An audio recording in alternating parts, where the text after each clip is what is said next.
In the unforgiving desert of Afghanistan, where temperatures soar above 120 degrees and death lurks behind every corner, 12 battle-hardened Marines received news that would shake their brotherhood to its core. Their new commanding officer wasn't the grizzled veteran they expected. She wasn't even a he. Lieutenant Sarah Mitchell, fresh out of officer candidate school, stood barely 5 feet 4 inches tall and weighed less than most of their gear packs. The silence that followed her introduction was deafening. 12 pairs of eyes stared at her with a mixture of disbelief, skepticism, and barely concealed resentment.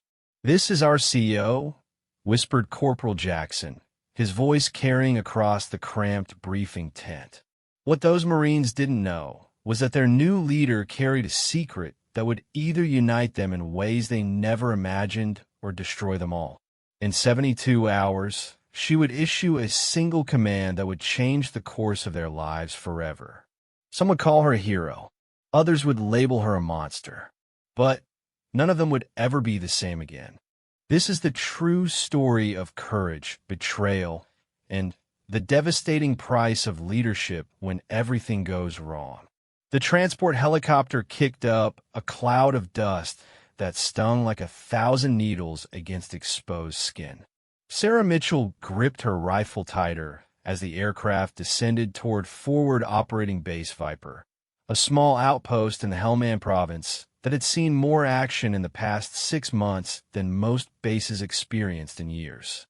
Through the scratched window, she could see the makeshift structures scattered across the desert landscape like forgotten toys in a sandbox. Her stomach churned, but not from the turbulent flight. In less than 10 minutes, she would take command of Alpha Squad, 12 Marines who had been operating without a permanent leader for nearly 3 weeks. Their previous commanding officer, Captain Rodriguez, had been killed by an improvised explosive device while conducting a routine patrol. The men had been functioning under the temporary leadership of Staff Sergeant Williams, a 20-year veteran whom many believed should have received the promotion instead of this unknown quantity from back home. Sarah had read their files during the 14-hour flight from Camp Lejeune. Each man had a story etched in blood and brotherhood.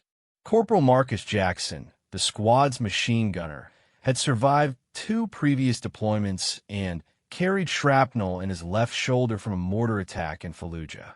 Private First Class Tommy Chun was the youngest at 19, but already wore the haunted expression of someone who had seen too much.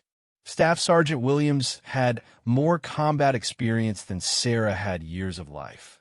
The helicopter touched down with a jarring thud, and Sarah unbuckled her harness. The crew chief gave her a thumbs up and shouted over the rotor noise, "Welcome to hell, ma'am. Keep your head down out there." She grabbed her gear bag and stepped into the Afghan heat that hit her like opening an oven door. The temperature gauge on her watch read 118 degrees Fahrenheit, and it was only mid-morning. Sweat immediately began forming under her helmet as she walked toward the collection of buildings that served as the command center. A group of Marines stood near the landing zone, their faces partially hidden behind wraparound sunglasses and dust-covered equipment. Sarah could feel their eyes tracking her movement as she approached. The silence was so thick she could practically cut it with her knife. Staff Sergeant Williams stepped forward, his weathered face betraying no emotion. He was a big man, probably 6 feet 2 inches, and built like a truck, with graying temples that spoke of years spent in combat zones around the world. "Lieutenant Mitchell, I presume—" "That's correct, Staff Sergeant. I'm here to assume command of Alpha Squad." Williams nodded slowly, his expression neutral, but his eyes calculating. "Yes, ma'am." The men are eager to meet their new CEO.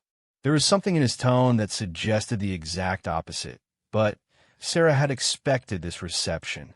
She followed Williams toward the group of Marines, each step feeling like she was walking to her own execution. These weren't fresh recruits she could mold and shape. These were combat veterans who had earned their place through blood and determination. They had fought together, bled together, and watched their brothers die together. Now, they were expected to follow someone who looked like she should still be in college.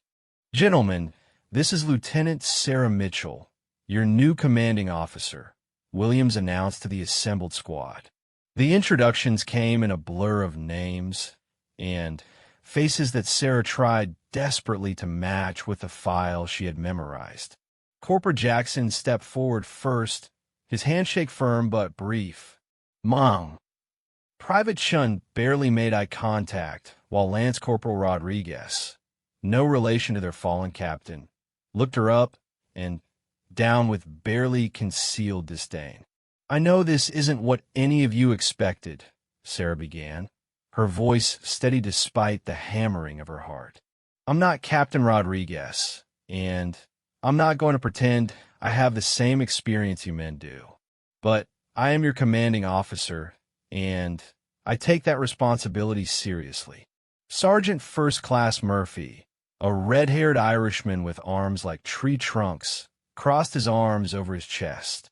"With all due respect, Lieutenant, what kind of experience do you have? Most of us have been in country longer than you've been in the Corps." Sarah had prepared for this question during the long flight, but standing in front of these battle-tested warriors made her practiced answer feel hollow. "I graduated top of my class from Officer Candidate School at Quantico. I've completed advanced infantry training, urban warfare certification, and counterinsurgency operations courses." "School," muttered Lance Corporal Diaz under his breath, but loud enough for everyone to hear. The tension was palpable, like the moments before a thunderstorm when the air feels heavy and electric.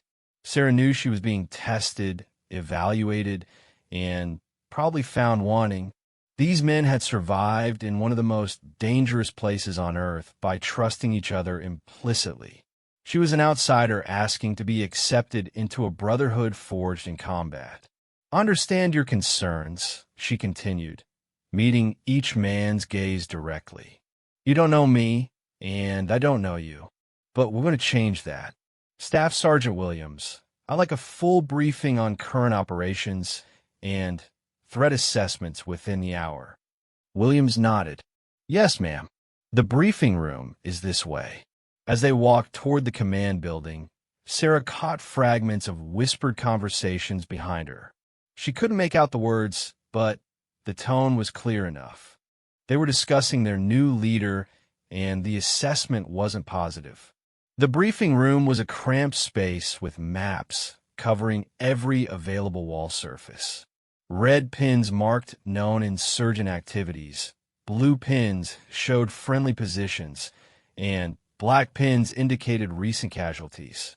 It was a visual representation of the deadly chess game being played across the province. Williams spread a detailed map of their area of operations across the table. "We're responsible for a sector roughly 15 kilometers square, 3 main villages, 2 major roadways, and about a dozen smaller compounds scattered throughout the region. Intelligence suggests heavy Taliban activity, but they're smart about it. Hit and run tactics, IEDs placed during the night, sniper attacks from distance." Sarah studied the map, noting the pattern of incidents marked with various colored pins. There was definitely a method to the insurgent activities, a strategic approach that suggested experienced leadership rather than random violence. "What about local cooperation?" she asked. "Minimal," Williams replied bluntly. "The villagers are caught between us and the Taliban. Help us, they get killed. Help the Taliban, we come looking for them. Most just try to keep their heads down and survive." A young corporal entered the room, carrying a steaming cup of coffee that smelled like it had been brewing for days. "Sir, we've got movement reported on the northern approach. Convoy of vehicles heading this way." Williams frowned and moved to the radio. "Overlord, this is Alpha Base. Confirm traffic on northern approach route. The radio crackled with static before a voice responded. Alpha Base, Overlord. Negative on scheduled traffic. All friendlies accounted for. Sarah felt her pulse quicken. Unknown vehicles approaching the base could mean anything from lost civilians to a coordinated attack. How many vehicles, Corporal? Spotter reports 3, possibly 4 vehicles. Still about 2 clicks out. Williams was already moving toward the door. I'll get the men ready for possible contact. Wait, Sarah called out, stopping him in his tracks. What's the standard procedure for unidentified vehicles? We establish a checkpoint, attempt to identify and communicate, escalate force as necessary, Williams replied, his tone suggesting this should have been obvious. And if they don't stop, we stop them. Sarah nodded, her mind racing through the possibilities. This could be her first test as a leader, and every decision she made would be scrutinized by men who already doubted her competence. I'm coming with you. Williams paused at the doorway. Ma'am, it might be better if you observe from the command post until you've had time to. Staff Sergeant, I appreciate your concern, but I didn't come here to hide in the command post. If my men are going into potential danger, I'm going with them. For the first time since her arrival, Williams showed what might have been the beginning of respect. Yes, ma'am. I'll have the men ready in 5 minutes. Sarah checked her rifle and made sure her radio was functioning properly. Outside, she could hear the sounds of Marines preparing for possible combat, the metallic clicks of weapons being checked, the rustle of equipment being adjusted, and the low murmur of tactical discussions. When she emerged from the command building, the 12 men of Alpha Squad were arranged in defensive positions around the base perimeter. Each Marine was in full combat gear, weapons ready, but not aimed. They looked professional, competent, and dangerous. Williams appeared at her side. Lieutenant, the vehicles are approximately 1 kilometer out. We've established a checkpoint at the main gate. Rules of engagement are in effect. Sarah looked at the faces of her squad, noting the tension and focus that came with the possibility of combat. These men might doubt her leadership abilities, but they were professionals who would follow orders regardless of their personal feelings. Staff Sergeant, have Jackson and Chun take positions on the left flank. Rodriguez and Murphy on the right. Everyone else maintains current positions, but be ready to move on my command. Williams hesitated for just a moment before relaying the orders. Sarah knew he was probably wondering if she had any idea what she was doing, but he followed her instructions without question. The sound of approaching engines grew louder, and dust clouds appeared on the horizon. Sarah raised her binoculars and focused on the lead vehicle. It was a civilian pickup truck, battered and sun-bleached like most vehicles in the region. The passengers were difficult to make out through the dust and heat shimmer, but she could see at least 4 figures in the truck bed. Unknown vehicles. This is coalition forces. Stop your vehicles and identify yourselves, Williams called out through a loudspeaker in both English and Pashto. The lead truck continued approaching without slowing. Sarah felt her grip tighten on her rifle as combat protocols began running through her mind. In training, these situations have been clear-cut exercises with predetermined outcomes. Here, with real lives hanging in the balance, every decision carried potentially fatal consequences. They're not stopping, ma'am, reported Corporal Jackson from his position. Sarah raised her binoculars again, studying the approaching vehicles more carefully. Something felt wrong, but she couldn't identify what was triggering her instincts. The trucks were moving at a steady pace, not fast enough to suggest an immediate attack, but not slow enough to indicate compliance with checkpoint procedures. Staff Sergeant, what's your assessment? Williams was watching the vehicles through his own binoculars. Could be locals who don't understand the checkpoint procedure, could be hostiles probing our defenses, or could be something else entirely. In my experience, when someone doesn't stop at a military checkpoint in a combat zone, they usually have a reason. The lead truck was now less than 200 meters away and still approaching. Sarah had to make a decision, and she had to make it quickly. The lives of her Marines potentially hung in the balance, as did the lives of whoever was in those vehicles. "Fire a warning shot," she ordered. Williams immediately relayed the command, and Corporal Jackson fired a single round into the ground approximately 50 meters in front of the lead vehicle. The sharp crack of the rifle shot echoed across the desert, followed by an immediate silence that seemed to stretch for hours. The lead truck began to slow. Sarah felt a mixture of relief and continued tension as the vehicles came to a complete stop roughly 100 meters from the checkpoint. Dust settled around the trucks, revealing their occupants more clearly. She could see women and children in the back of one vehicle, elderly men in another. "Looks like civilians, ma'am," reported Private Chun. But Williams remained tense beside her. "Maybe, but stay alert. Insurgents have used civilian cover before." Two men emerged from the lead vehicle with their hands visible and empty. They began walking slowly toward the checkpoint, stopping when Williams held up his hand. "That's far enough," Williams called out. "State your business."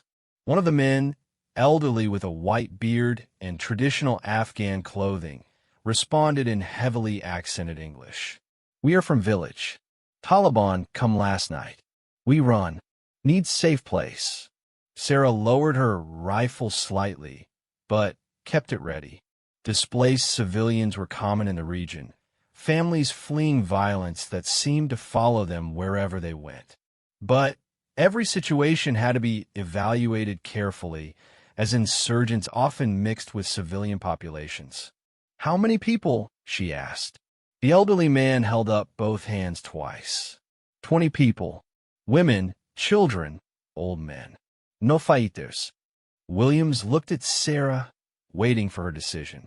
Taking in displaced civilians would strain their resources and potentially compromise their security, but turning away genuine refugees went against every principle she had been taught about winning hearts and minds in counterinsurgency operations. Staff Sergeant Have Jackson and Chun approached the vehicles for a closer inspection. Everyone else maintains positions, but reduces alert level to yellow. It was a calculated risk, but Sarah felt confident in her assessment of the situation. The people in the trucks looked genuinely frightened and exhausted, not like insurgents preparing for an attack.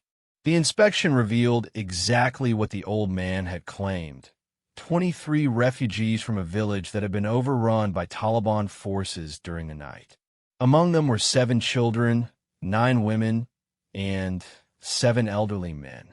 They carried nothing but the clothes they wore and a few personal possessions hastily grabbed during their escape.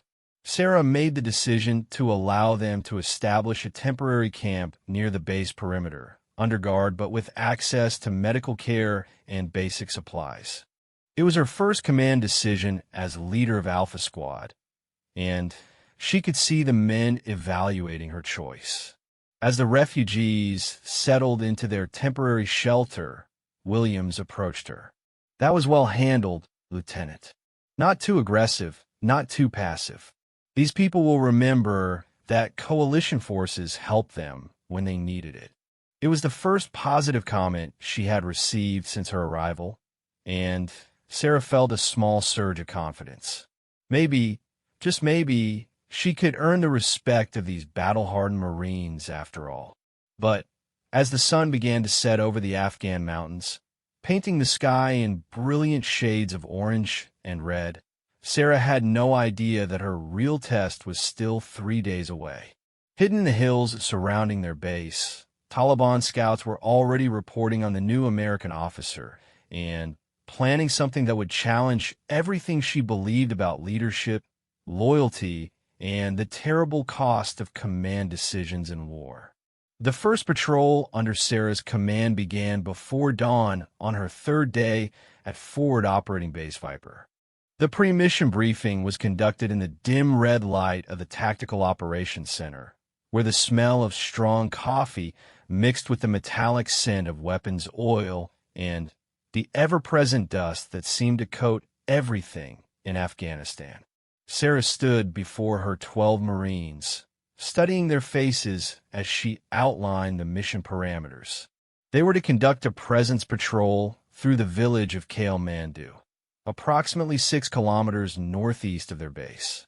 Intelligence reports suggested increased Taliban activity in the area, with locals reporting strange movements during the night and the discovery of fresh tire tracks that didn't match any known civilian vehicles. Our primary objective is to establish contact with village leadership and assess the security situation, Sarah explained, pointing to locations on the detailed map spread across the briefing table. Secondary objectives include identifying any signs of insurgent activity and reinforcing relationships with cooperative civilians. Staff Sergeant Williams sat in the front row, his weathered face impassive as he listened to the briefing.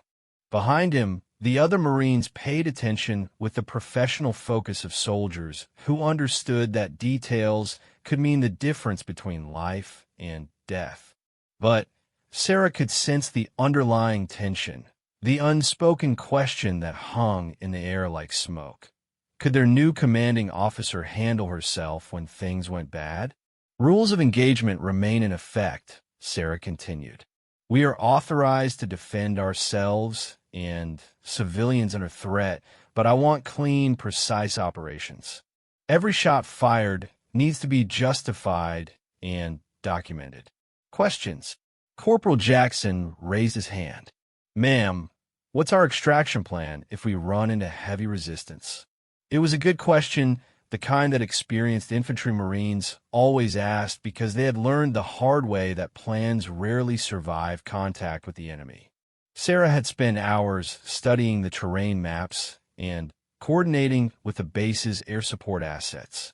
If we encounter significant resistance, we have 2 immediate extraction routes back to base, she replied, tracing the paths on the map. Primary route follows the main road back through Checkpoint Alpha. Secondary route takes us northwest through the irrigation channels to Landing Zone Bravo, where helicopter extraction is available if necessary. What about air support? Asked Lance Corporal Rodriguez. We have a section of Apache helicopters on 15-minute standby.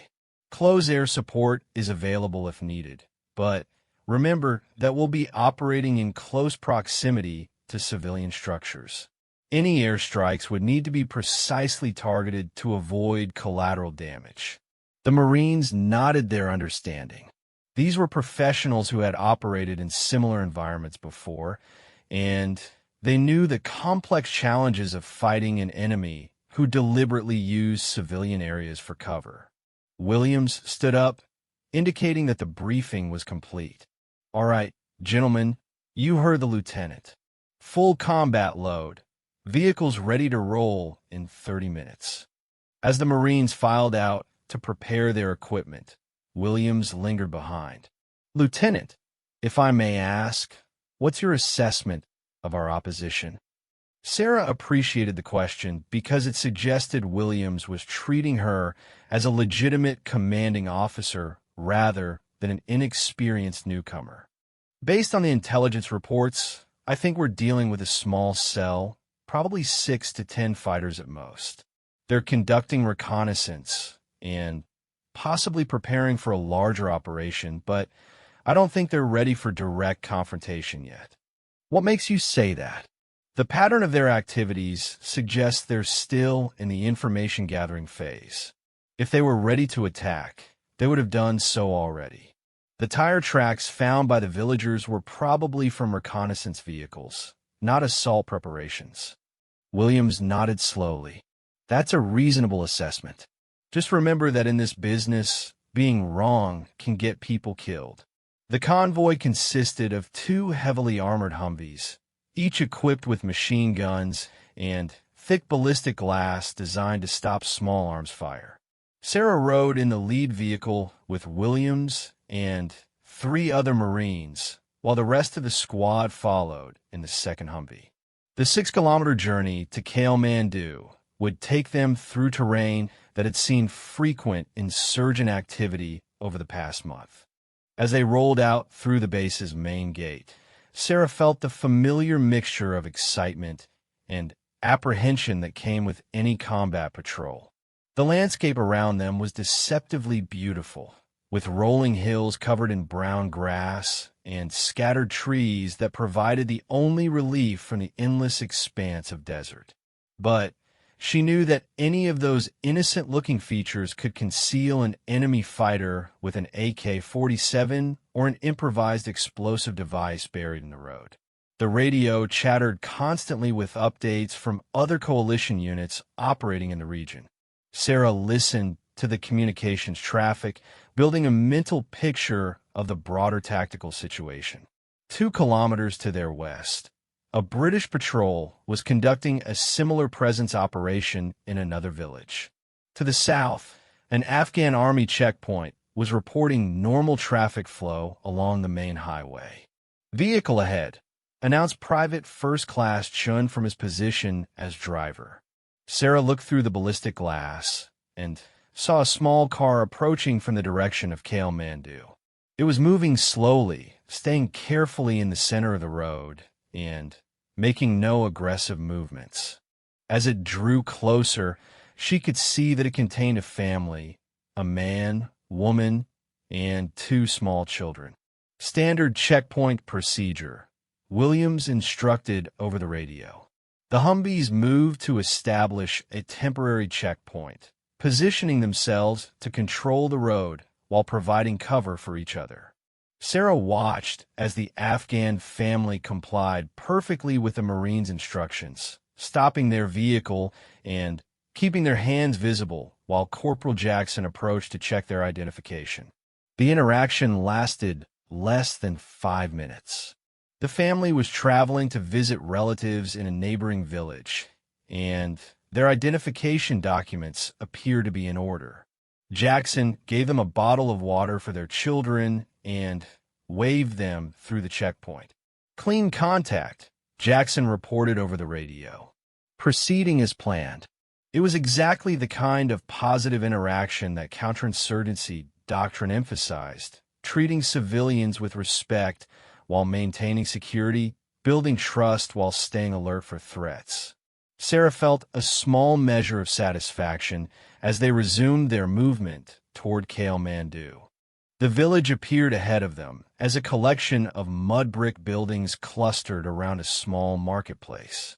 Smoke from cooking fires drifted lazily into the morning sky, and Sarah could see people going about their daily routines despite the obvious tension created by the arrival of American military vehicles.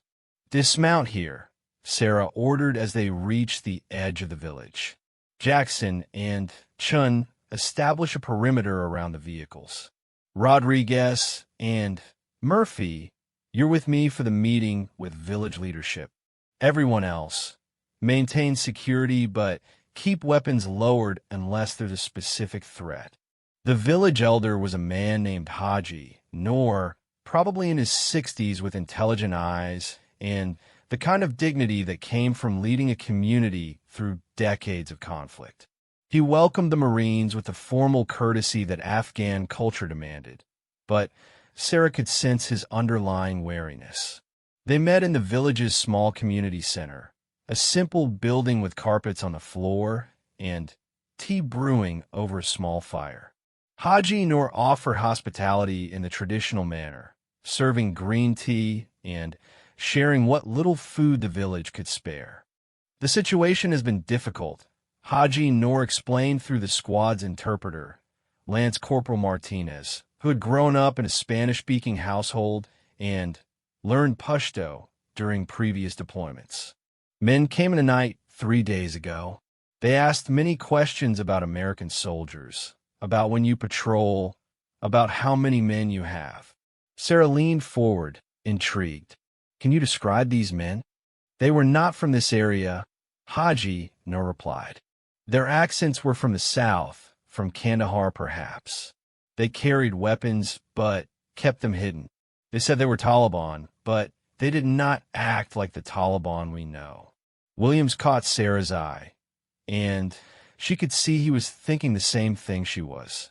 Foreign Taliban fighters suggested a more sophisticated operation than local insurgents could mount on their own.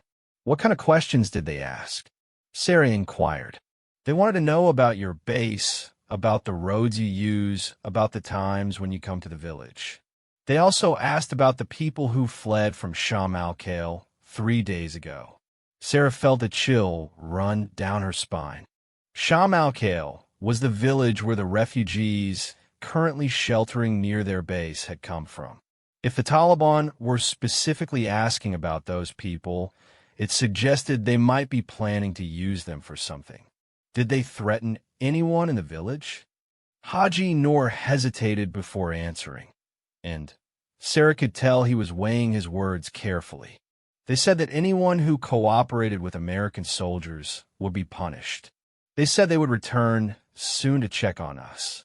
The meeting continued for another hour as Sarah gathered as much information as possible about the insurgent activities in the area.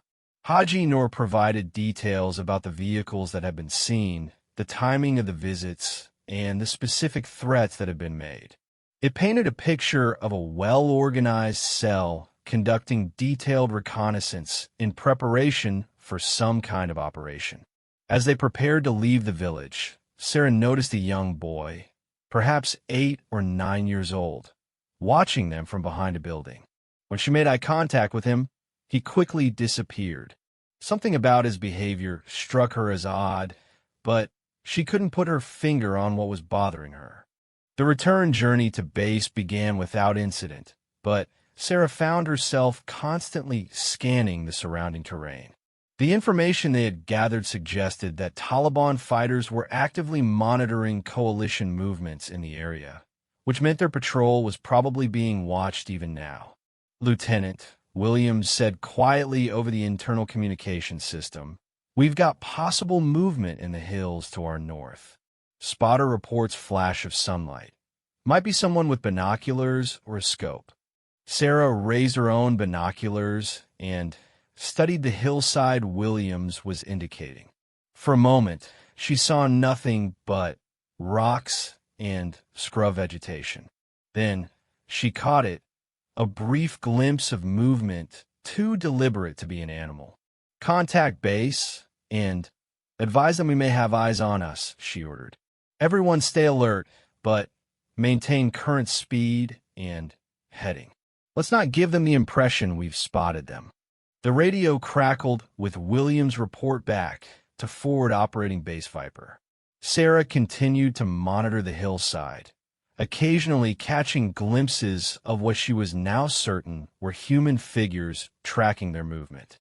It was an uncomfortable feeling, knowing that hostile eyes were watching their every move, but it was also valuable intelligence.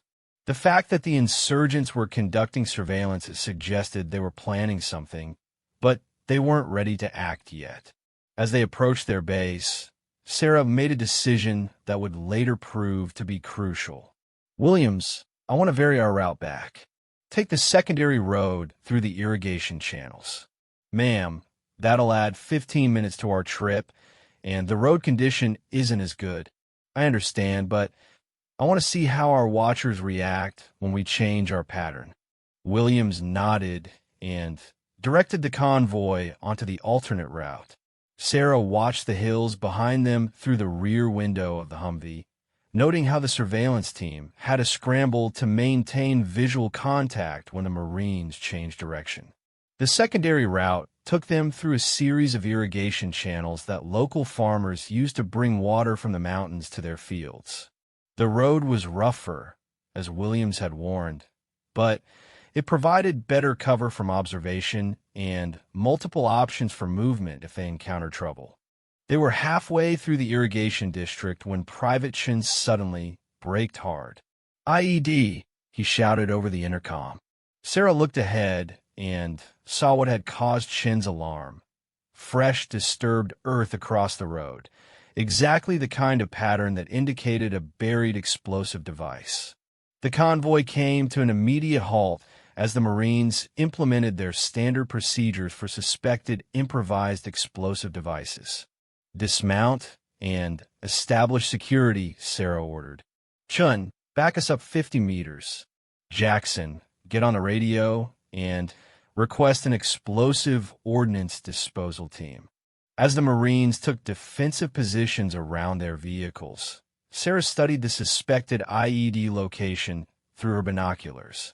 The disturbance in the road surface was obvious once you knew what to look for. A rectangular patch where the dirt had been dug up and replaced with slightly different coloration and texture than the surrounding ground. "EOD is en route. Estimated arrival 20 minutes, Jackson reported. 20 minutes was a long time to remain stationary in hostile territory, especially when they knew they were being watched by insurgent spotters. Sarah weighed their options carefully. They could wait for the bomb disposal team, which would be the safest option, but would also give any potential attackers time to organize an ambush. Or they could attempt to find an alternate route around the suspected device. "Staff Sergeant, what's your recommendation?" Williams was studying the terrain around their position, identifying potential threats and escape routes with the practiced eye of a veteran. "Ma'am, this looks like a classic setup. They plant the IED to stop us, then use the time we're stationary to position for an attack. Those hills to the east would be perfect for mortar or sniper positions." Sarah nodded, coming to the same conclusion. "Can we go around the device?" "There's a farm track about 200 meters back that connects to the main road. It would mean crossing 2 irrigation channels, but the Humvees can handle it." "Do it." The convoy backed up and took the farm track Williams had identified, carefully crossing the irrigation channels and rejoining the main road beyond the suspected IED location. As they drove past the disturbed earth, Sarah could clearly see the telltale signs of a buried explosive device. "Good eye, Chun," she said into the radio. "You probably saved lives today." The young Marine's voice came back filled with pride. "Thank you, ma'am. My dad always said to trust your instincts in situations like this." They reached forward operating base Viper without further incident, but Sarah's mind was already working on the implications of what they had discovered. The IED placement suggested that insurgents had detailed knowledge of coalition patrol routes and timing. Combined with the surveillance they had detected and the information gathered from Haji Noor, it painted a picture of a sophisticated enemy operation in the advanced planning stages. As the Marines secured their vehicles and weapons, Sarah called Williams aside for a private conversation. "Staff Sergeant, I need your honest assessment. What do you think we're dealing with here?" Williams removed his helmet and wiped sweat from his forehead before answering. "Ma'am, I think we've got a well-trained insurgent cell that's been planning something big for our area. The reconnaissance, the IED placement, the specific questions about our patrol patterns, it all suggests they're preparing for a coordinated attack. Timeline, hard to say, but if I were them, I want to act soon before we have time to adjust our procedures and bring in additional security. Probably within the next week, maybe sooner." Sarah nodded, her mind already formulating the report she would need to send up the chain of command. But more immediately, she was thinking about the 23 refugees camped near their base perimeter. If Haji Noor was right, and the Taliban had been asking specific questions about those people, they might be planning to use them as part of whatever operation they were preparing. That night, as she sat in her small quarters writing her after-action report, Sarah reflected on her first patrol as a commanding officer. The Marines had performed professionally and efficiently, following her orders without question despite their initial skepticism about her leadership abilities. She had made good tactical decisions under pressure, and they had gathered valuable intelligence about enemy activities in their area of operations. But she also knew that the real test was still coming. The Taliban cell operating in their area was planning something, and when it happened, every decision she made would be scrutinized not just by her superiors, but by the men whose lives depended on her leadership. Outside her window, she could see the small camp where the refugees from Sham al-Khail were settling in for another night. Tomorrow, she would need to make some difficult decisions about their security and their future. What she didn't know was that those decisions would lead directly to the command that would change everything, the order that would define her career and haunt her dreams for the rest of her life.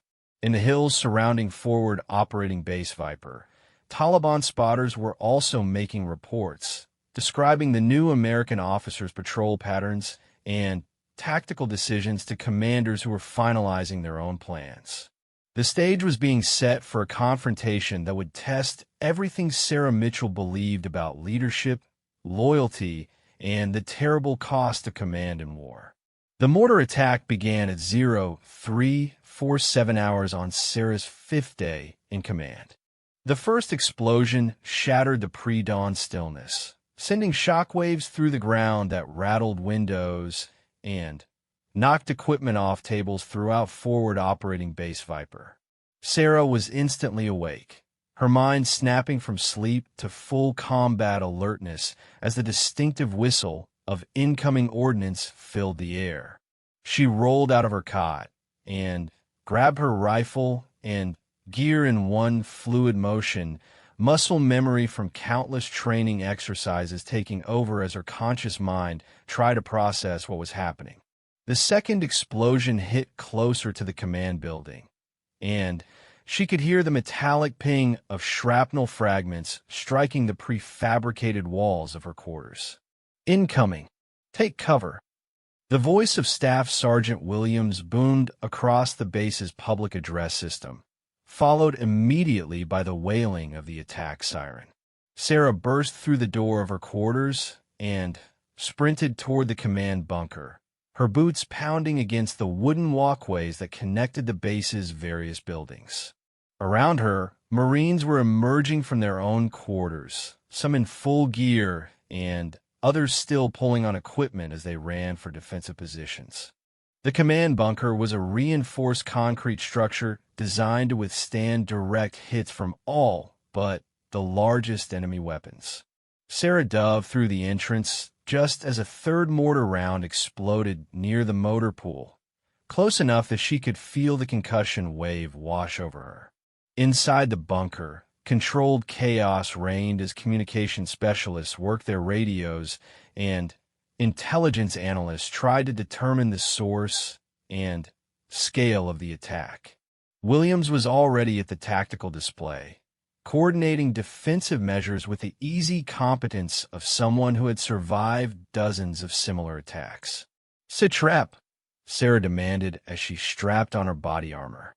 Multiple mortar rounds incoming from the northeast, approximately 2 kilometers out, Williams replied without looking up from his radio.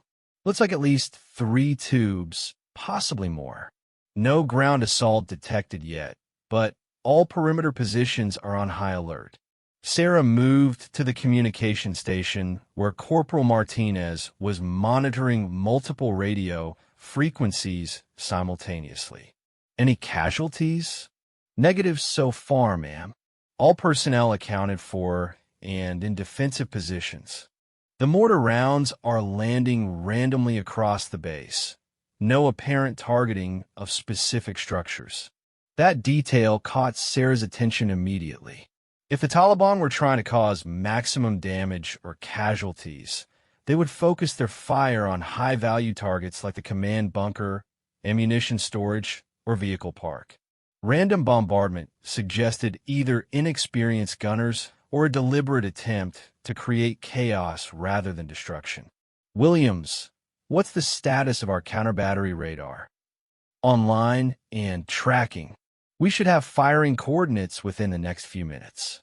Sarah nodded and moved to study the tactical display that showed their base and the surrounding terrain. Red icons marked the estimated positions of the enemy mortars, while blue icons showed the locations of coalition forces in the area. It was a complex picture that required split-second decision-making based on incomplete information. Another salvo of mortar rounds impacted across the base, this time closer to the refugee camp where the families from Sham al-Khail had established their temporary shelters. Sarah felt her stomach clench as she realized that innocent civilians were now directly in the line of fire. Jackson, what's the status of the refugee camp? Corporal Jackson's voice crackled over the radio from his position on the perimeter. Heavy incoming near their location, ma'am. I can see people taking cover, but it's hard to tell if anyone's been hit from this distance. Sarah faced a decision that would have been unthinkable just a week ago when she was still learning tactics in the safety of training facilities back home. 23 innocent people, women, children, and elderly men, were caught in the middle of a combat engagement through no fault of their own. Their temporary shelters offered no protection against mortar fragments, and if the Taliban gunners shifted their aim even slightly, the refugees would be slaughtered. "Sir, we've got coordinates on the mortar positions," announced Sergeant Murphy from the fire control station. "Range 2,100 meters, azimuth 0, 47 degrees. 3 confirmed firing positions." "Outstanding. Give me counter-battery fire on those positions immediately." Williams paused at his radio controls and looked at Sarah with an expression she couldn't immediately read. "Ma'am, those coordinates put the mortar positions approximately 200 meters from the village of Kailmandu, where we conducted our patrol 2 days ago." Sarah felt the blood drain from her face as the implications hit her. Kailmandu was where they had met with Haji Noor, where they had gathered intelligence about Taliban activities, where innocent civilians were going about their daily lives completely unaware that they were about to become part of a combat engagement. "Confirm those coordinates," she ordered. "Confirm, ma'am. 3 mortar positions, approximately 200 meters northeast of Kailmandu Village Center." The moral complexity of the situation crystallized in Sarah's mind with brutal clarity. She could order immediate counter-battery fire that would neutralize the threat to her Marines and the refugees, but those same rounds might kill innocent villagers who had nothing to do with the Taliban attack. Or she could delay the counter-battery fire while attempting to warn the civilian population, but that delay might cost the lives of people under her protection. "Ma'am," Williams said quietly, "we need to respond quickly. Every minute we delay gives them more time to adjust their fire and potentially cause casualties among our people." Sarah understood the tactical reality Williams was describing, but she also understood that the decisions she made in the next few minutes would define her not just as a military officer, but as a human being. The training manuals were full of theoretical discussions about minimizing civilian casualties, but they didn't capture the awful reality of having to choose between protecting your own people and protecting innocent strangers. "Give me Haji Noor on the radio," she ordered. "If we can warn him to get people to take cover, we might be able to minimize civilian casualties while still eliminating the threat." Martinez worked his radio controls frantically, attempting to establish communication with the village leadership. But after several minutes of trying different frequencies and relay stations, he shook his head. "No joy, ma'am. Either the radio is off, damaged, or they're not monitoring our frequencies." Another salvo of mortar rounds impacted across the base, and This time Sarah could hear the distinctive sound of shrapnel striking metal and concrete structures. Through the bunker's periscope, she could see smoke rising from multiple impact points and Marines moving between defensive positions under cover. "Ma'am, we've got wounded." Jackson's voice cracked over the radio. "Private Chun took shrapnel in his left leg. He's conscious and mobile, but he needs medical attention." Sarah felt anger rising in her chest. Anger at the Taliban fighters who were attacking her base, anger at the situation that put innocent people in danger, and anger at herself for not finding a perfect solution to an impossible problem. But anger was a luxury she couldn't afford right now. Her Marines were under fire, innocent people were in danger, and she had to act. Fire mission. 3 rounds, high explosive, on target coordinates 041-235-678. Danger close procedures in effect. Williams immediately began relaying the fire mission to their supporting artillery unit, a section of 155 mm howitzers located at a firebase 15 kilometers to the south. Sarah listened to the technical details of the fire mission, charge settings, elevation angles, time of flight calculations, and tried not to think about what those numbers meant in terms of human lives. "Shot. Over," came the voice of the Artillery Fire Direction Center. "Shot out," Williams acknowledged. The counter-battery rounds would impact in approximately 45 seconds. Sarah found herself counting down the time, hoping desperately that the Taliban mortar crews had positioned themselves away from civilian structures, hoping that Haji Noor and his people had taken cover when they heard the incoming American artillery rounds.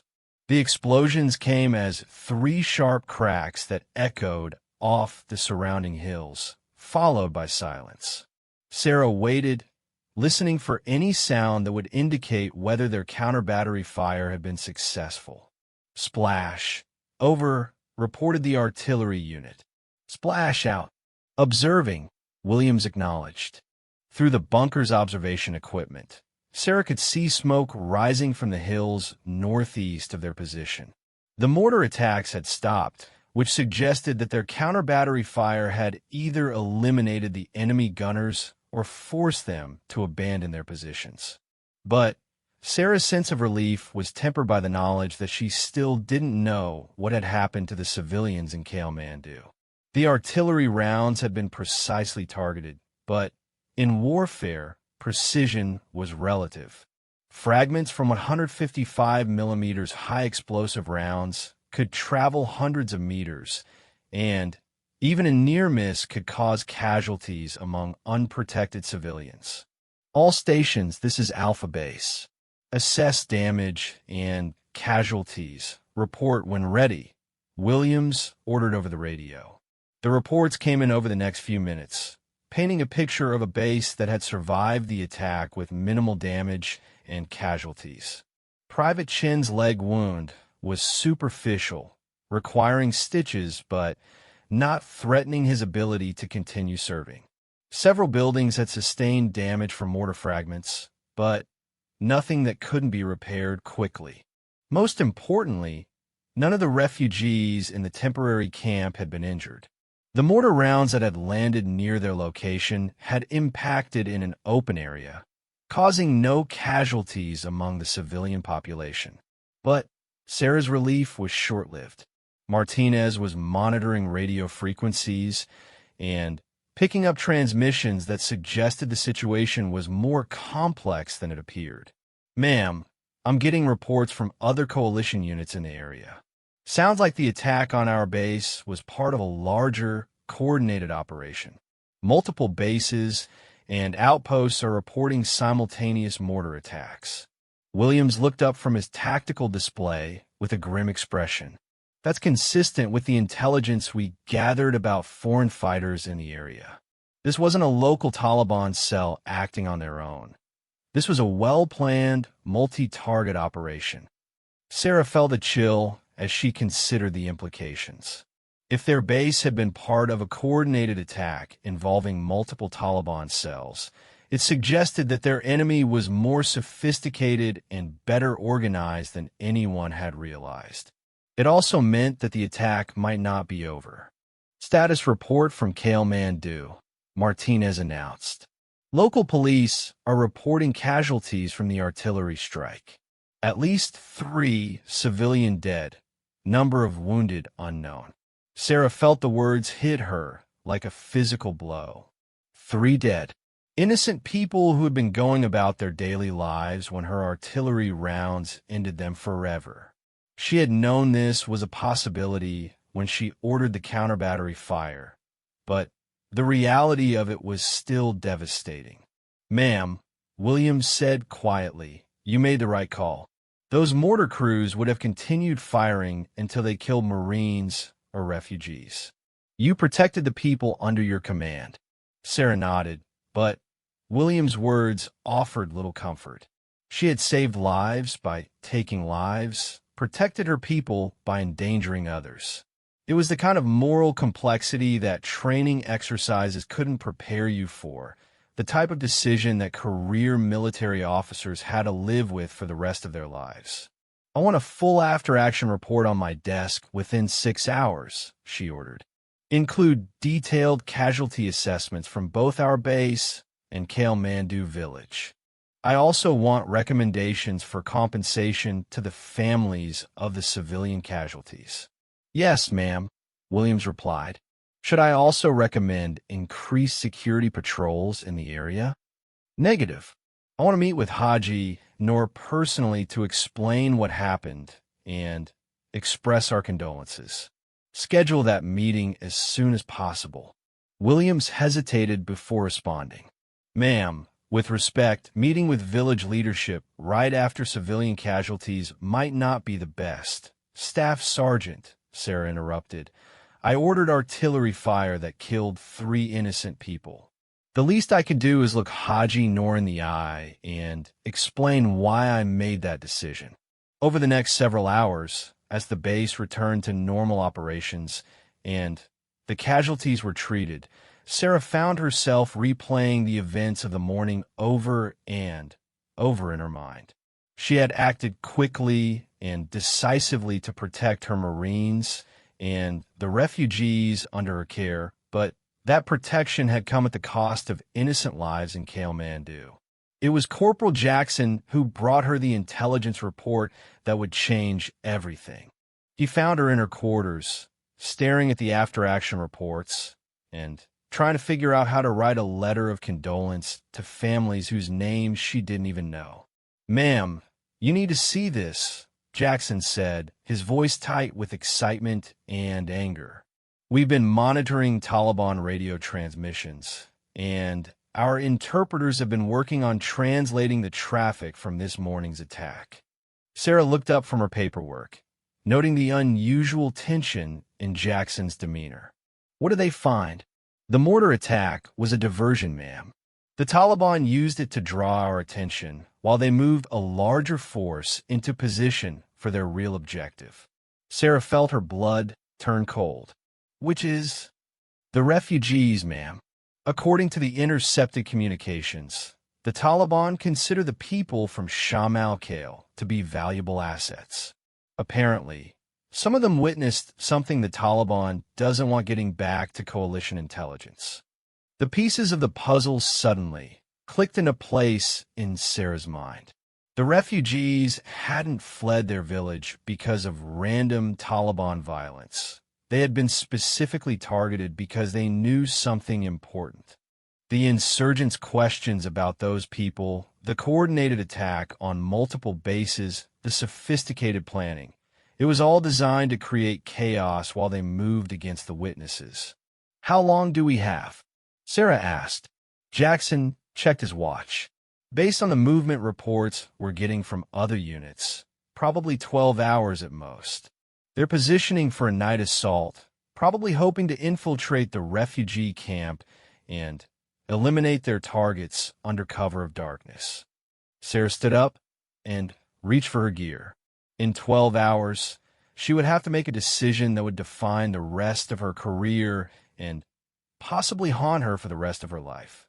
The Taliban were coming for the refugees, and she had to decide how far she was willing to go to protect 23 innocent people who had already lost everything they owned. What she didn't know yet was that the command she would give in approximately 11 hours and 37 minutes would be the one that everyone would remember, the order that would make some people call her a hero and others brand her a war criminal. But as she strapped on her body armor and checked her rifle, Sarah Mitchell was focused on only one thing: protecting the people who had trusted coalition forces to keep them safe. Outside her window, the sun was beginning to set over the Afghan mountains, and in a refugee camp near the base perimeter, 23 innocent people were preparing for what they hoped would be another peaceful night under American protection. None of them knew that before the sun rose again, their fate would depend entirely on one young officer's interpretation of duty, honor, and the cost of command. The intelligence briefing at 1900 hours painted a picture that made Sarah's blood run cold. Gathered around the tactical table in the command bunker were her 12 Marines, their faces illuminated by the green glow of night vision monitors and the red light of tactical displays. What they were seeing challenged everything they thought they knew about their mission. Captain Rodriguez had arrived by helicopter 30 minutes earlier, along with 2 intelligence specialists from Regional Command South. His presence indicated that the situation had escalated far beyond the scope of a routine patrol base operation. Sarah had met Rodriguez briefly during her initial assignment briefings, but seeing him here meant that senior leadership was taking the threat very seriously. The refugees from Sham al-Khail aren't just displaced civilians, Captain Rodriguez began, his voice carrying the weight of classified information. 3 days before the Taliban overran their village, they witnessed the execution of 2 coalition intelligence operatives who had been working undercover in the region. Staff Sergeant Williams leaned forward, his expression darkening. "Sir, are you saying these people saw Americans being killed?" "That's exactly what I'm saying, Staff Sergeant." Master Sergeant Thompson and Sergeant First Class Anderson were operating under deep cover, gathering intelligence on foreign Taliban fighters and their weapon supply networks. The refugees witnessed their capture, interrogation, and execution by Taliban commanders who suspected they were American operatives. Sarah felt the implications crashing over her like a wave. The 23 innocent people camped outside their base weren't just refugees seeking safety. They were witnesses to war crimes against American soldiers. The Taliban's determination to recapture or eliminate them wasn't about controlling territory or terrorizing civilians. It was about eliminating evidence that could lead to the identification and targeting of Taliban leadership. "What specific intelligence do they possess?" Sarah asked. One of the intelligence specialists, a thin woman with captain's bars, and the intense demeanor of someone who dealt in life and death secrets, answered. "They can identify faces, voices, and specific details about the execution site. More importantly, they overheard conversations about weapons shipments and the location of Taliban safe houses. That intelligence could compromise an entire insurgent network. So the Taliban aren't just trying to kill them," Corporal Jackson said quietly. "They need to capture at least some of them alive to find out how much they actually saw and heard." Captain Rodriguez nodded grimly. "Exactly. Our intercepted communications suggest the Taliban plan to infiltrate the refugee camp tonight, capture the primary witnesses, and eliminate anyone who might have shared information with them. They'll interrogate the captured witnesses to determine what intelligence has been compromised, then kill them all." Sarah studied the tactical display showing the terrain around their base. The refugee camp was positioned approximately 200 meters from the main perimeter, close enough to provide security, but far enough to avoid making the base itself a larger target. In daylight, with Marines maintaining visual observation, it was a reasonably secure location. But at night, with multiple approaches through irrigation ditches and agricultural areas, it became much more vulnerable. "What assets do we have available?" she asked. "Your 12 Marines, plus a 6-man reaction force that can be here within 40 minutes if needed," Captain Rodriguez replied. "We have drone coverage of the area, thermal imaging capabilities, and artillery support on call. But remember, the Taliban know we're watching them. They'll use tactics designed to minimize our technological advantages." Williams was studying satellite imagery of the surrounding area, noting potential infiltration routes and defensive positions. "Ma'am, if they're planning a nighttime infiltration, they'll probably use multiple small teams approaching from different directions. Classic guerrilla tactics: divide our attention and create confusion while their main assault team moves on the primary target." Sarah nodded, understanding the tactical challenge they faced. Protecting 23 civilians against a determined enemy attack would require spreading her Marines thin across multiple defensive positions.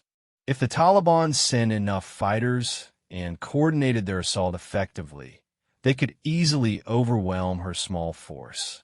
"Sir," she said to Captain Rodriguez, "what are my orders regarding the refugees?" Rodriguez exchanged glances with the intelligence specialist before answering. "Lieutenant, your primary mission is to protect those witnesses and the intelligence they possess. That intelligence could save American lives and disrupt Taliban operations throughout the region. You are authorized to use any means necessary to prevent their capture." The phrase, "any means necessary," carried enormous weight in military terminology. It gave Sarah broad authority to make decisions that might normally require approval from higher command levels.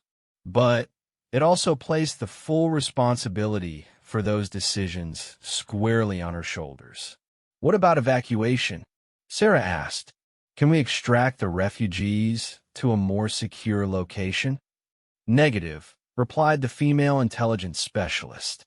"All available aircraft are committed to operations related to this morning's coordinated attacks.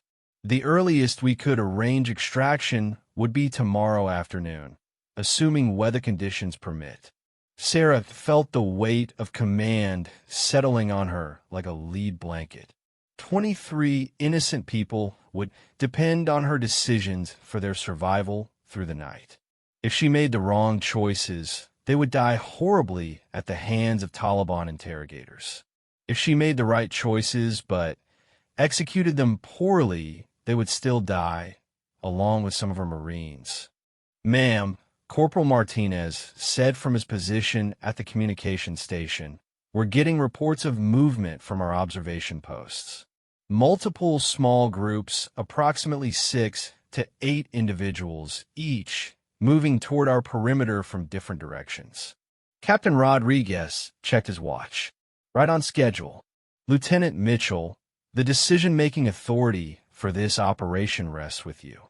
My intelligence team and I will monitor communications and provide support, but you're in tactical command." Sarah looked around the bunker at the faces of her Marines. These men had been skeptical of her leadership just a week ago, but she could see in their expressions that they were ready to follow her orders regardless of their personal opinions. They trusted her to make the right decisions, even if they didn't fully trust her experience. "All right, here's what we're going to do," Sarah began, her voice steady despite the adrenaline coursing through her system. "Jackson and Chun, I want you to move to overwatch positions on the north and south sides of the refugee camp. Use night vision and thermal imaging to track any approaching hostiles. Rodriguez and Murphy established defensive positions at the east and west approaches to the camp." She continued issuing orders, positioning her Marines to create overlapping fields of fire that would allow them to engage Taliban infiltrators while minimizing the risk of hitting the refugees. Williams would coordinate communications and call in artillery support if needed. Martinez would maintain contact with higher headquarters and monitor enemy radio traffic. "What about rules of engagement?" asked Lance Corporal Diaz. Sarah had been dreading this question because the answer would define everything that happened next. In a normal patrol or checkpoint operation, rules of engagement were clear and restrictive. Soldiers could only fire when fired upon or when facing imminent threat to life. But protecting witnesses to war crimes against American soldiers created different moral and legal imperatives. Anyone approaching the refugee camp with weapons after 2,100 hours is to be considered hostile, Sarah declared. You are authorized to engage without warning if you have positive identification of armed individuals moving toward the civilian population. Williams raised an eyebrow at the aggressive rules of engagement, but he didn't question the order. The other Marines simply nodded their understanding. In their experience, Taliban fighters didn't approach refugee camps at night with good intentions. "Sir," Sarah said to Captain Rodriguez, "I need to speak privately with the refugee leadership before we begin defensive operations." Rodriguez nodded. "Make it quick, Lieutenant. Our intelligence suggests the attack will begin within the next 2 hours." Sarah left the command bunker and walked toward the refugee camp, her mind racing through the tactical and moral implications of what she was about to do. The refugees deserved to understand the danger they were in, but she also couldn't reveal details that might compromise operational security if someone was captured and interrogated. She found the camp's unofficial leader, an elderly man named Ahmad who spoke some English and had served as translator during their initial arrival. He was sitting by a small fire, sharing tea with several other refugees, while children played quietly in the background. "Ahmad, I need to speak with you about tonight," Sarah began. The old man looked up at her with intelligent eyes that had seen too much violence. "There will be trouble. Yes, bad men are coming who want to hurt your people. My soldiers will protect you, but everyone needs to stay in the center of the camp and follow our instructions exactly." Ahmad nodded gratefully. "The men who destroyed our village?" "Yes. They know some of your people saw things they don't want anyone to know about. They're coming to make sure those secrets never reach other Americans." Sarah watched as Ahmad translated her words to the other adults in the camp. She could see fear in their faces, but also determination. These people had already lost everything once: their homes, their possessions, their sense of security. They weren't going to surrender without a fight. "What do you need us to do?" Ahmad asked. "Keep everyone in the center of the camp, away from the edges. If shooting starts, get everyone down on the ground and keep them there until my soldiers tell you it's safe. Most importantly, don't let anyone separate from the group, no matter what happens." As Sarah walked back toward her defensive positions, she could see her Marines taking their assigned posts around the perimeter of the refugee camp. Each man carried enough ammunition for an extended firefight, night vision equipment, and communications gear that would allow them to coordinate their defensive actions. The temperature was dropping as the sun disappeared behind the mountains, and Sarah could feel the desert beginning its transformation from blazing furnace to freezing wasteland. In a few hours, the temperature would drop below 40 degrees, adding another layer of misery to an already dangerous situation. "All stations, this is Alpha Base." Williams's voice crackled over the radio. "Thermal imaging shows multiple contacts approaching from the northeast, approximately 800 meters out. Count at least 12 individuals in 3 separate groups."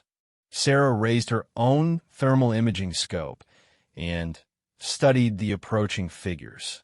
They were moving with the practiced efficiency of experienced fighters, using terrain features and vegetation to mask their approach while maintaining tactical formations that would allow them to support each other if discovered.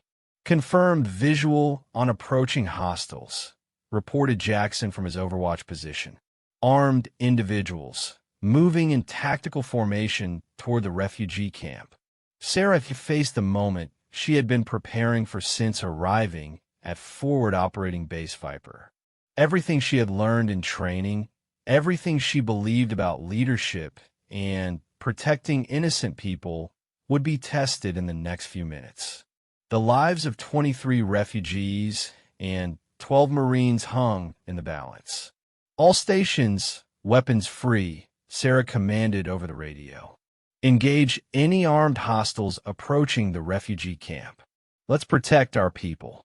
What happened next would be debated in after-action reports, congressional hearings, and military ethics courses for years to come.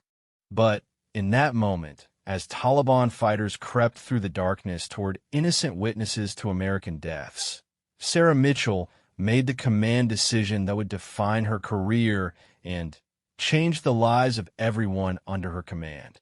The first shots rang out at 2,147 hours, muzzle flashes strobing in the darkness as her Marines engaged Taliban infiltrators attempting to reach the refugee camp. Sarah could hear the distinctive crack of M4 rifles mixing with the deeper bark of AK-47s as the firefight erupted around the perimeter. Contact north, Jackson's voice shouted over the radio. Multiple hostiles engaging now. Sarah keyed her radio and gave the order that would change everything. All stations, Alpha Base. Execute Broken Arrow. I repeat, execute Broken Arrow. In military terminology, Broken Arrow meant calling in danger-close artillery fire on your own position when being overrun by enemy forces. It was a desperate measure used only when the alternative was certain death or capture. Sarah had just ordered artillery fire to land within 200 meters of the refugee camp, close enough to kill Taliban infiltrators, but also close enough to kill the very people they were trying to protect. Williams's voice came back immediately over the radio, filled with shock and disbelief. Ma'am, confirm Broken Arrow. You're calling for artillery fire on our own position. Sarah watched Taliban fighters emerge from the darkness around the refugee camp, their weapons trained on huddled civilians who had no way to defend themselves. In 30 seconds, those fighters would begin the systematic execution of witnesses to American deaths. Confirmed, Sarah replied, her voice steady despite the enormity of what she was ordering. Execute Broken Arrow immediately. The first artillery rounds impacted 18 seconds later. The artillery rounds fell like thunder from heaven, each explosion illuminating the battlefield in stark white flashes that turned night into day for brief, terrible moments. Sarah counted the impacts, 1, 2, 3, 4, each one landing within the carefully calculated grid coordinates she had provided to the Fire Direction Center. The mathematical precision of modern warfare made it possible to drop high-explosive shells within meters of friendly forces, but precision was a relative term when human lives hung in the balance. Through her night vision scope, Sarah watched the chaos unfold around the refugee camp.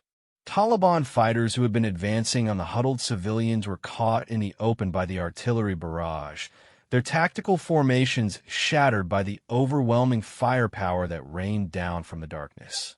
Some were killed instantly by direct hits, while others were wounded by shrapnel or concussion effects and stumbled away into the night. But the refugees were also in the kill zone. Cease fire! Cease fire! Sarah screamed into her radio as she realized the fourth artillery round had landed too close to the center of the camp where Ahmad and the other civilians were sheltering. All stations, check your sectors and report casualties.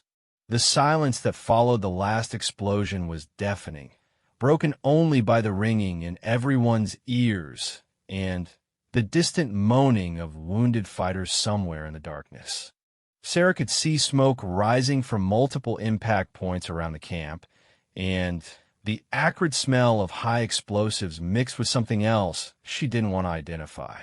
"Jackson, status report," she called over the radio.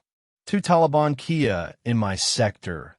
No movement detected," Jackson replied, his voice tight with adrenaline. "But, ma'am, I think some of the refugees were hit. I can see people down in the center of the camp." Sarah's heart sank as the full consequences of her decision became clear. She had saved the refugees from Taliban execution by calling an artillery fire that might have killed them anyway. The moral calculus of command had forced her to choose between certain death and possible death, and she had chosen to roll the dice with innocent lives. "Chin, what's your status?" 3 Taliban down on the south approach, but they were close to the camp when the artillery hit. "Real close, ma'am. Some of those refugees didn't make it." Williams's voice cut through the radio traffic with the professional calm of a veteran NCO reporting battlefield casualties. "All stations, this is Alpha Base. Preliminary assessment shows 8 Taliban Kia, unknown number wounded and retreating. Friendly casualties appear to be minimal, but civilian casualties are confirmed. Medical team is moving to the refugee camp now." Sarah holstered her weapon and sprinted toward the camp, her mind already trying to process the after-action reports she would have to write and the explanations she would have to give to investigators who had never faced a similar decision. But those concerns seemed abstract compared to the immediate reality of seeing the results of her command decision. The camp was a scene of controlled chaos as her Marines moved between the refugees, providing first aid and trying to assess the extent of civilian casualties. Sarah could see immediately that the 4th artillery round had landed approximately 50 meters from the center of the camp, far enough away to avoid killing everyone, but close enough that shrapnel had torn through the temporary shelters where families had been taking cover. Ahmad was alive, kneeling beside a young woman who was bleeding from multiple wounds in her chest and arms. When he saw Sarah approaching, his expression was a mixture of gratitude and accusation that cut through her more effectively than any enemy bullet. "Lieutenant," he said in his carefully measured English, "you saved us from the bad men. But your big guns, they hurt us too." Sarah knelt beside him and began applying pressure to the woman's wounds with bandages from her medical kit. "How many hurt?" Ahmad looked around the camp, taking inventory of his people with the methodical care of someone who had survived too many disasters. "Fatima is bleeding bad. Little Hassan has cuts on his face. Old Noor has something wrong with his hearing from the loud noise. Maybe others." Sarah worked alongside her Marines to treat the wounded refugees, using every bit of medical training she had received to stabilize injuries until proper medical evacuation could be arranged.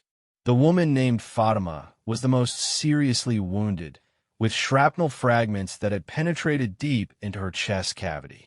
Without immediate surgical intervention, she would probably die within the hour. "Williams, give me a medevac helicopter immediately," Sarah ordered over a radio. "Priority 1 casualty, need surgical intervention within the hour." "Already on it, ma'am." "Medevac is en route. Estimated arrival 20 minutes. As Sarah continued working to save Fatima's life, her mind was processing the tactical and strategic implications of what had just happened. The Taliban attack had been defeated, with 8 confirmed enemy casualties and no American deaths. The refugees were alive and would remain available as witnesses to the execution of American intelligence operatives. By any objective military measure, The operation had been a complete success. But military measures didn't account for the moral weight of ordering artillery fire that wounded innocent civilians. Sarah had protected American lives and preserved crucial intelligence by endangering the very people she was supposed to protect. It was a command decision that made perfect tactical sense and raised profound ethical questions about the cost of leadership in warfare. Captain Rodriguez appeared at her side, his expression unreadable as he surveyed the aftermath of the firefight. Preliminary damage assessment: 8 Taliban Kia, 3 civilian wounded, no American casualties, Sarah replied, without looking up from her patient. The refugees remain available as intelligence assets, and the Taliban infiltration was completely defeated. Rodriguez nodded slowly. By the book, that's a textbook successful defensive operation. You protected your assets, eliminated the threat, and preserved operational capabilities. Sarah finally looked up at him, noting something in his tone that suggested there was more to come. But you also called in danger close artillery fire that wounded innocent civilians under coalition protection. That decision is going to generate some very uncomfortable questions from very senior people. Sarah felt a flash of anger at Rodriguez's words. Sir, those civilians were 30 seconds away from Taliban execution when I called in that fire mission. The alternative wasn't wounded refugees, it was dead refugees. I understand that, Lieutenant. And, frankly, I agree with your tactical assessment. But perception matters as much as reality in today's warfare. When the story gets out that a female Marine officer called in artillery fire that wounded refugees she was supposed to protect, it's going to create a political firestorm regardless of the tactical justification. The helicopter arrived as promised, its rotor wash creating a dust storm that forced everyone to shield their faces and secure loose equipment. The flight medics took over treatment of Fatima while Sarah briefed them on her injuries and the care she had received. As the helicopter lifted off with its critical patient, Sarah found herself wondering if her command decision had saved the woman's life or merely prolonged her suffering. Over the next several hours, as her Marines secured the battlefield and processed the Taliban casualties, Sarah began to understand the broader implications of what had happened. The successful defense of the refugee camp would be overshadowed by questions about her decision to call in artillery fire that endangered the very people she was protecting. Williams found her sitting alone in the command bunker at 0400 hours. Staring at the after-action reports, she was required to submit within 6 hours of the engagement. The tactical details were straightforward. Enemy strength, friendly casualties, ammunition expended, objectives achieved. But the moral complexity of the situation defied easy categorization in military reporting formats. "Ma'am, you saved those people," Williams said quietly. In another 30 seconds, the Taliban would have been inside that camp executing witnesses. You made the only decision that had any chance of keeping them alive.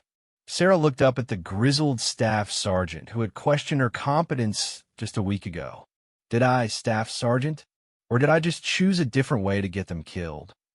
Williams sat down across from her, his weathered face serious in the dim light of the command bunker. "Ma'am, I've been in this business for 20 years. I've seen officers freeze up when they had to make hard decisions, and I've seen officers make decisions that got people killed because they were too worried about their careers to do what was necessary. What you did tonight took guts. It took guts to order artillery fire that wounded innocent civilians. It took guts to make a command decision when there were no good choices available," Williams corrected. "Those refugees are alive because you were willing to take a calculated risk with their safety rather than guarantee their deaths by doing nothing." Sarah nodded, understanding Williams's point, but still struggling with the moral weight of her decision. Military ethics training emphasized the importance of protecting innocent civilians, but it didn't provide clear guidance for situations where protecting civilians required endangering them. The investigation began 3 days later when a team of military police investigators and ethics officers arrived from Regional Command South. Sarah spent hours answering questions about her tactical decision-making process, her understanding of rules of engagement, and her assessment of available alternatives to the artillery strike. Colonel Harrison, the senior investigating officer, was a veteran of multiple combat deployments who understood the complexity of battlefield decision-making. But he was also responsible for ensuring that coalition forces maintained the moral high ground in a counterinsurgency operation where civilian casualties could undermine strategic objectives. Lieutenant Mitchell, Colonel Harrison said during one particularly intense interview session, "Help me understand why you felt artillery fire was the only available option for protecting the refugees." Sarah had rehearsed her answer to this question dozens of times, but it still felt inadequate when spoken aloud. "Sir, tactical analysis indicated that Taliban infiltrators would reach the civilian population within 30 seconds. Given the enemy's stated objective of capturing and interrogating witnesses, immediate action was required to prevent mass casualties. But you had Marines in defensive positions around the camp. Why not rely on small arms fire to repel the attack?" "Sir, thermal imaging showed at least 12 Taliban fighters approaching from multiple directions. My defensive positions were designed to delay and channel the attack, but they couldn't prevent infiltrators from reaching the civilians. The refugees were clustered in an area approximately 50 meters square, which made them extremely vulnerable to small arms fire from attacking forces."